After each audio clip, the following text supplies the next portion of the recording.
شروع کرتی ہوں اللہ کے نام سے جو بے انتہا مہربان نہایت رحم فرمانے والا ہے۔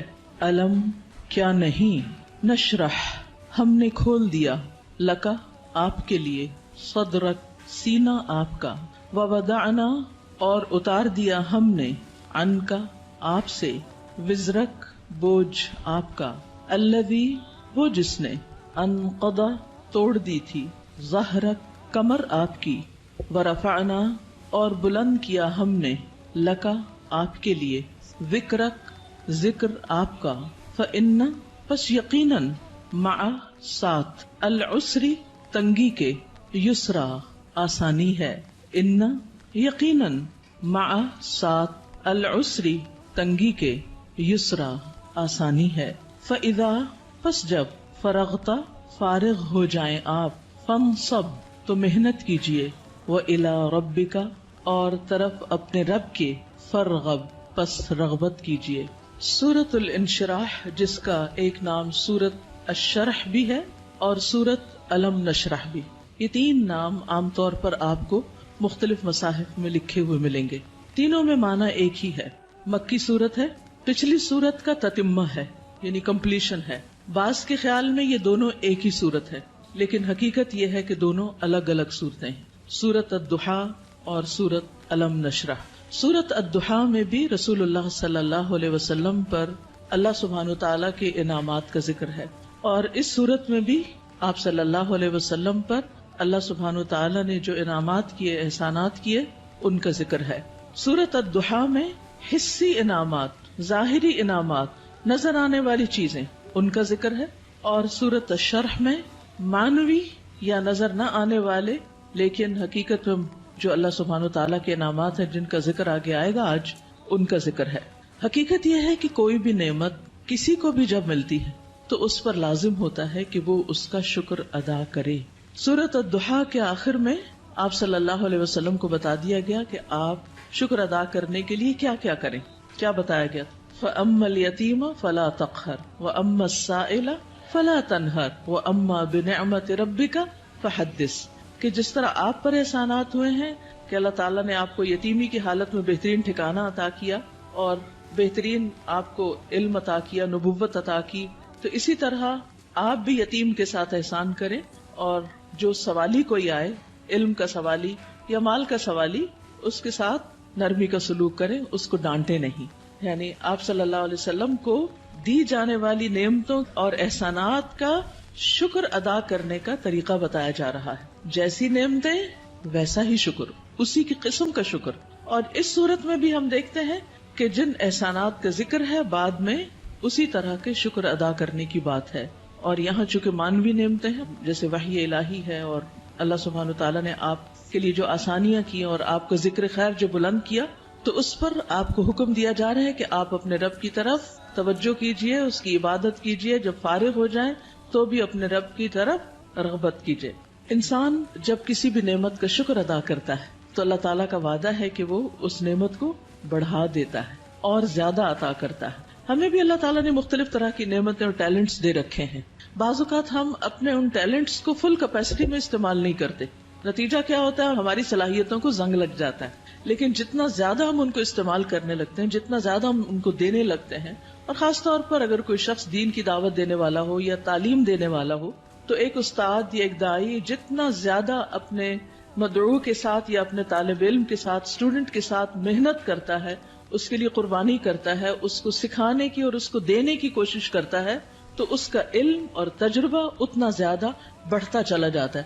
نہ صرف یہ کہ علم اور تجربہ بڑھتا ہے، بلکہ شاگردوں کے دل میں اس کے لیے محبت اور اس کے لیے رسپیکٹ اور اس کی قدر کا جذبہ بھی اسی طرح بڑھتا ہے۔ ہم سب بھی اپنے اپنے وقت میں طالب علم رہے، اور ہم سب جانتے ہیں کہ کس استاد کا ہماری نظر میں کیا مقام تھا، آج تک ہمیں یاد ہے۔ تو اسی طرح ہمارے شاگردوں کی نظر میں بھی ہر استاد کا اپنا اپنا ایک مقام ہے، اور کس کا مقام اور درجہ اور عزت اور محبت اور قدر زیادہ ہوتی ہے؟ جو اپنے شاگردوں کے لیے جتنا زیادہ مخلص ہوتا ہے، وہ علم دینے کے کام کو یا نبوت کا کام کو پیشہ نہیں ہوتا۔ یہ ایک اللہ سبحانہ وتعالیٰ کی نعمت کا، اللہ تعالیٰ کے اس احسان کا کہ اس نے ہمیں یہ سب کچھ عطا کیا، اس کا شکر ادا کرنا ہوتا ہے، اظہار نعمت کرنا ہوتا ہے اس کو شیئر کرنا ہوتا ہے، دوسروں کے ساتھ بانٹنا ہوتا ہے. اور انسانوں کی تعلیم و تربیت اور انسانوں کو کچھ بنانا یہ دنیا کا سب سے بڑا کام ہے. کیونکہ مادی چیزیں، پتھر توڑ کے گھر بنانا، کوٹ کے بجری سڑکیں بنانا، یہ بھی ایک کام ہے جو نظر آنے والی چیزیں ہیں، لیکن وہ تو ہمارے لیے مسخر ہیں، مطیع ہیں، فرما بردار ہیں. ہم جہاں چاہیں ان کو لگا دیں، جس طرح چاہیں ان کو رکھ دیں.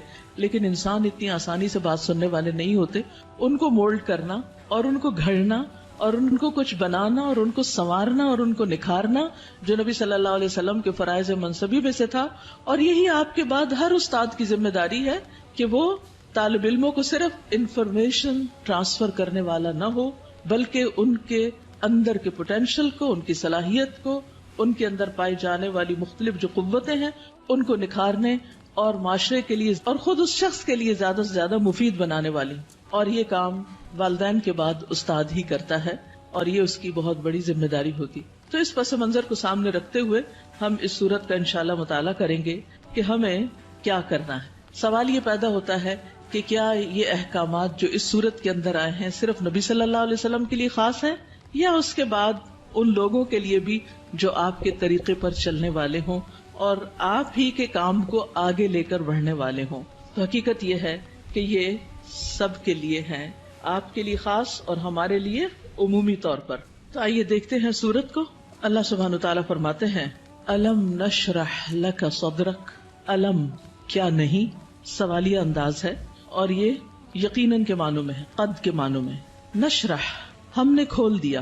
شرح کا لفظ ہوتا ہے کسی چیز کو چھوٹے چھوٹے ٹکڑے کر کے، جیسے گوشت ہے تو گوشت کے چھوٹے چھوٹے سلائسز کرنا، اس کو کاٹنا. تشریح سرجری کے لیے بھی آتا ہے. الم نشرح کیا ہم نے کھول نہیں دیا، لکا آپ کے لیے، آپ کی خاطر، کیا صدرک آپ کا سینہ. کیا ہم نے آپ کی خاطر، آپ کے لیے آپ کا سینہ کھول نہیں دیا، آپ کے دل کی تنگی کو دور نہیں کر دیا. اگر دیکھا جائے تو دنیا میں پائی جانے والی نعمتوں میں سے سب سے بڑی نعمت یہ ہے کہ انسان کو شرح صدر، سینے کی وسعت، دل کی وسعت، دل کا اطمینان نصیب ہو. ڈپریشن کیا ہے؟ دل کا گھٹنا، سینے کا تنگ ہونا، اندر کی تنگی، شح، بخل، انسان کے اندر کی ایسی کیفیات کہ نہ وہ اپنے سے راضی اور خوش اور نہ کسی اور سے. اللہ سبحانہ تعالیٰ نے ہمارے دل کو ہر چیز سے مختلف بنایا ہے. باقی جتنی بھی چیزیں ہیں ان میں جب ہم کچھ ڈالتے ہیں تو وہ بھر جاتی ہیں، تنگ ہو جاتی ہیں. لیکن دل اگر نرم ہو تو اس میں جتنی بھی علم اور حکمت اور خیر کی چیزیں ڈالی جائیں وہ اتنا ہی زیادہ وسیع ہوتا چلا جاتا ہے، اتنا ہی زیادہ کھلتا چلا جاتا ہے، اتنا ہی اس میں انبساط آتا ہے، اتنی ہی زیادہ اس میں خوشی اور اطمینان آتا ہے. تو یہ ایک بہت بڑی نعمت ہے اور یہ مانوی نعمت ہوتی ہے، ٹینجیبل نہیں ہوتی کہ آپ چھو کے دیکھ سکیں کہ کیا ہے. پچھلی صورت میں ٹینجیبل نعمتیں تھی لیکن یہاں مانوی نعمتوں کا ذکر ہے. الم نشرح لک صدرک کیا ہم نے آپ کے لیے آپ کا سینہ کھول نہیں دیا.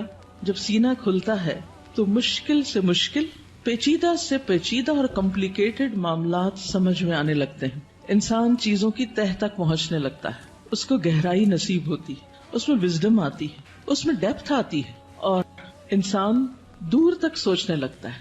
ابراہیم علیہ السلام کا ویژن آپ دیکھیں کہ انہوں نے نبی صلی اللہ علیہ وسلم کے بھیجے جانے کے لیے دعا کی تھی 2500 سال پہلے. وہ کیسے، ان کو یہ ضرورت کیوں محسوس ہو گئی اور انہوں نے اپنی دعا میں یہ دعا کیوں شامل کی کہ اللہ ان کے اندر سے ایک شخص ایسا اٹھانا جو ان کی تعلیم و تربیت کرے. ہم ایسی بات کیوں نہیں سوچتے، ہمیں ایسے خواب کیوں نہیں نظر آتے؟ اس لیے کہ ہم صرف اپنی ہی ذات کے گرد گھومتے ہیں. سیلفش، دل چھوٹا ہے، نظر کوتا ہے، تنگ ہے، شارٹ سائٹڈ ہے، دور کی چیزوں کو نہیں دیکھ پاتے، صرف قریب کے فائدوں کو دیکھتے ہیں. آج مجھے کیا مل رہا ہے ہم اس کو دیکھتے ہیں، کل میری کوششوں کا صلہ کیا نکلے گا، کیا ملے گا مجھے، اس کی طرف ہماری نگاہ نہیں جاتی. لہٰذا جو لوگ شارٹ ٹرم گولز کے لیے کام کرتے ہیں وہ کوئی بڑا کام کبھی بھی نہیں کر سکتے، اور جو لوگ دور تک سوچتے ہیں اور وہ وہی سوچتے ہیں جن کے اندر وسعت ہوتی، جن کا دل بڑا ہوتا ہے، جن کی نگاہ دور تک دیکھتی. تو الم نشرح لک صدرک کیا ہم نے آپ کے لیے آپ کا سینہ کھول نہیں دیا. آپ کے لیے اللہ سبحانہ و تعالیٰ نے خیر اور بھلائی کے رستے کھول نہیں دیے، کیونکہ جب تک دل کھلتا نہیں، یہاں صرف دل کی بھی بات نہیں کی پورے سینے کی گئی، چیسٹ، اور چیسٹ کے اندر دل، چیسٹ کی جگہ زیادہ ہوگی تو پھر باقی چیزوں کے اندر بھی وسعت آئے گی. تو نبی صلی اللہ علیہ وسلم کو اللہ سبحانہ وتعالی نے یہ خاص صلاحیت دی تھی جس کی وجہ سے آپ نبوت کا کام لینے کے قابل ہوئے تھے. اسی لیے قرآن آپ کے قلب پر نازل ہوا تھا اور آپ نے اس کو محفوظ کیا تھا. اسی لیے پھر اس کو صحیح طور پر سمجھ کر آگے بیان کیا تھا، کیونکہ ان سب چیزوں کا تعلق شرح صدر کے ساتھ ہوتا ہے.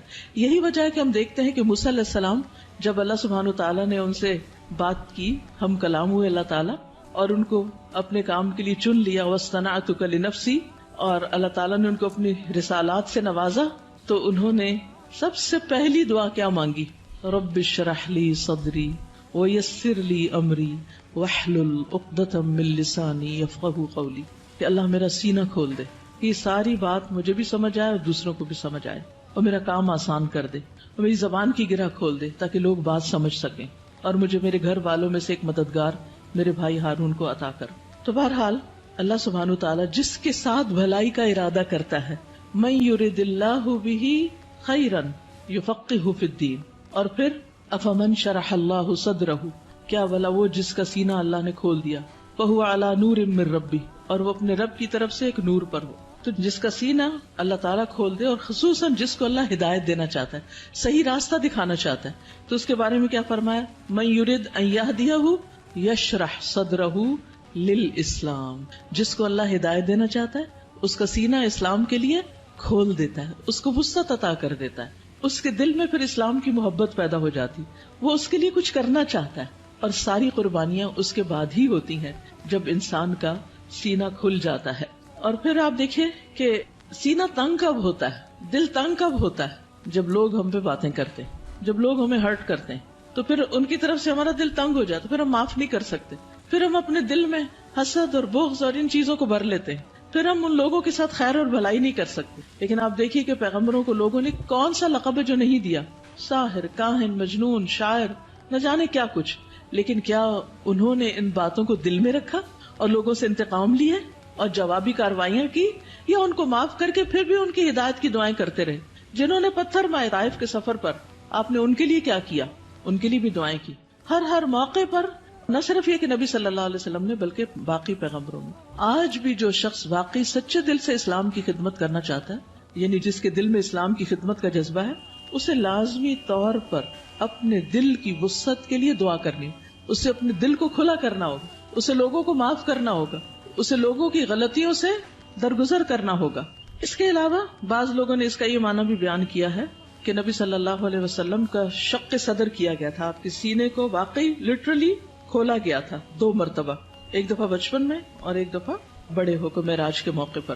اور اس میں کیا ہوا تھا کہ آپ صلی اللہ علیہ وسلم کے پاس جبریل آئے، انہوں نے آپ کا سینہ کھولا، ساتھ ان کے سونے کا پیالہ تھا جس میں زمزم کا پانی تھا، آپ کا دل نکالا گیا اور پھر اسے زمزم کے پانی سے دھویا گیا اور واپس اس میں ایمان اور حکمت بھر کے اندر رکھ دیا گیا. تو لٹرلی بھی آپ کے سینے کو کھول کر آپ کو، یعنی کہ آپ کے دل کو صاف کر دیا گیا، اور اس میں کسی کے لیے کسی طرح کبھی کوئی حسد، بغض اور کوئی بھی چیز باقی نہ رہی. اور آج اسی چیز کی ہم سب کو بھی ضرورت ہے کہ ہمارے دلوں میں کسی کے لیے کوئی نفرت اور کوئی بھی حسد اور بغض نہ ہو، لوگوں کو معاف کرنا جانے اور خوش رہیں، مطمئن رہیں. ایسے ہی دلوں کے اندر ایمان آتا ہے، ایمان بڑھتا ہے، ایمان کی زینت ہوتی ہے، اور پھر ایسے ہی لوگوں کو ہدایت ملتی ہے، حق کی معرفت ملتی ہے. تو الم نشرح لک صدرک، جب سینہ کھلتا ہے تو انسان تقدیر پر بھی راضی ہو جاتا ہے. انسان چھوٹی چھوٹی باتوں کو لے کے بیٹھ نہیں جاتا، انسان اپنے وقت کو ضائع نہیں کرتا، انسان تقدیر پر راضی ہو جاتا ہے. انسان کا پھر عبادت میں دل لگتا ہے، عبادت کی طرف لپکتا ہے، عبادت کی طرف دوڑتا ہے. نماز پھر قرۃ عین لگتی ہے، آنکھوں کی ٹھنڈک لگتی، نماز پھر بوجھ نہیں لگتی، اللہ تعالیٰ کے کسی بھی حکم کو اپنانا مشکل نہیں لگتا. اور یہ صرف اس وقت ہوتا ہے جب انسان کا سینہ کھل جاتا ہے. الم نشرح لک صدرک، اور پھر کوئی بات سمجھنے میں رکاوٹ نہیں آتی. انسان بنا کہے دوسروں کی باتیں سمجھنے لگتا ہے، اسے دوسروں کی ضروریات نظر آنے لگتی ہیں، وہ دوسروں کی کیئر کرنے لگتا ہے. دوسری نعمت جس کا ذکر کیا گیا، وَوَضَعْنَا عَنْكَ وِزْرَكَ، اور ہم نے اٹھا دیا آپ سے، ہٹا دیا آپ سے، وزرک آپ کا بوجھ. وضع ان کا مطلب ہوتا ہے کسی چیز کو اٹھا لینا، اور وزر کہتے ہیں بھاری بوجھ کو. اور وزر قرآن مجید میں گناہ کے معنی میں بھی آتا ہے، ذنب کے معنی میں بھی۔ اب یہاں نبی صلی اللہ علیہ وسلم سے ان کے بوجھ ہٹا دیے گئے، اور یہاں پر آپ دیکھیں سورۃ الضحیٰ میں جو انداز تھا وہ کیا تھا کہ الم یجد کا یتیمن، سیکنڈ پرسن، الم یجد کا یتیمن، کیا اس نے آپ کو یتیم نہ پایا، فآوا ووجدک ضالا فہدی ووجدک عائلا فاغنی۔ لیکن یہاں زیادہ پرسنل انداز ہے، ووضعنا عنک وزرک، ہم نے آپ کا بھاری بوجھ آپ سے ہٹا دیا۔ اس بوجھ سے مراد کیا ہے؟ اس کے کئی معنی لیے گئے۔ نمبر ایک یہ کہ آپ کے دل پر نبوت سے پہلے جو ایک خاص بوجھ تھا، آپ کے ذہن میں کچھ سوالات تھے جن کا آپ جواب چاہتے تھے، آپ زندگی میں کچھ کرنا چاہتے تھے۔ آپ صلی اللہ علیہ وسلم اسی لیے شہر کو چھوڑ کر پہاڑ پر چلے جاتے، ہرا میں چلے جاتے تھے۔ تو جب اللہ سبحانہ وتعالیٰ نے آپ کو قرآن دیا، نبوت دی، تو آپ کے سوالوں کے جواب آپ کو ملنے لگے اور آپ کے بوجھ آپ سے دور ہو گئے۔ اسی طرح یہ معنی بھی کیا جاتا ہے کہ آپ صلی اللہ علیہ وسلم پر جو وحی کے نازل ہونے کے بعد ایک خاص کیفیت طاری ہو گئی تھی، آپ کے اندر ایک خوف کی کیفیت تھی۔ آپ واپس گئے اور آپ اپنی بیوی سے کہنے لگے کہ آپ مجھے کمبل اڑا دیں، چادر اڑا دیں، اور پھر حضرت خدیجہ جو تھی انہوں نے آپ کی کیئر کیا، آپ کا خیال رکھا، آپ کو اللہ تعالیٰ نے بہترین مددگار دیے۔ آپ کے پیغام پر سب سے پہلے حضرت خدیجہ ہی ایمان لے آئیں، پھر اسی طرح حضرت ابوبکر جو آپ کے دلی دوست تھے وہ آپ پر ایمان لے آئے۔ تو یہ جو وحی کی کیفیت تھی اور یہ جو فرشتے کو دیکھ کر آپ پر ایک خوف اور ایک بوجھ پڑ گیا اور آپ پر ایک پریشانی آ گئی، اور پھر کچھ عرصے کے لیے جیسے وحی کا سلسلہ منقطع بھی ہوا، اس میں بھی آپ پر پریشانی آئی، تو اللہ سبحانہ وتعالیٰ نے وہ سارے بوجھ آپ سے ہٹا دیے، وہ پریشانیاں آپ کی دور کر دی۔ اسی طرح یہ معنی بھی کیا جاتا ہے کہ نبوت سے پہلے کے 40 سال جو آپ کے اللہ تعالیٰ کی عبادت میں نہیں گزرے تھے، جس کا آپ کو ملال تھا، تو وہ کیفیت بھی آپ سے دور کر دی گئی۔ پھر اسی طرح یہ معنی بھی کیا گیا ہے کہ خلاف اولا جو کام آپ سے ہوئے، خلاف اولا کا مطلب یہ ہوتا ہے کہ پیغمبر کا درجہ اور مقام بہت بڑا ہوتا ہے۔ جیسے ایک مقولہ ہے نا کہ حسنات الابرار سیئات المقربین، جو نیک لوگوں کی نیکیاں ہوتی ہیں وہ مقربین کے غلطیاں شمار ہوتی ہیں، یعنی جو اللہ کے خاص اور مقرب بندے ہوتے ہیں ان کے لیے سٹینڈرڈ بہت ہائی ہے کہ ان کا اخلاق بھی عظیم ترین ہو اور ان سے چھوٹا سا بھی کوئی قصور کوتاہی کمی بیشی نہ ہو۔ لیکن نبی صلی اللہ علیہ وسلم انسان بھی تھے، جیسے عبس وتولی میں آیا کہ ایک شخص آپ کے پاس آیا کچھ پوچھنے کے لیے، آپ نے تھوڑی سی اس سے بے رخی برتی، تو یہ بے رخی کیا تھی؟ یہ اللہ سبحانہ تعالیٰ کی نگاہ میں ایک قصور تھا آپ کا، تو وزر کا معنی قصور بھی کیا گیا ہے۔ تو اللہ تعالیٰ نے وہ بھی آپ کا اگلے پچھلے سب قصور معاف کر دیے اور آپ کے بوجھ آپ سے ہٹا دیے۔ وَوَضَعْنَا عَنْكَ وِزْرَكَ الَّذِي أَنْقَضَ ظَهْرَكَ، وہ جس نے آپ کی کمر توڑ دی، یعنی آپ کو جس کا بہت زیادہ بوجھ محسوس ہوتا تھا۔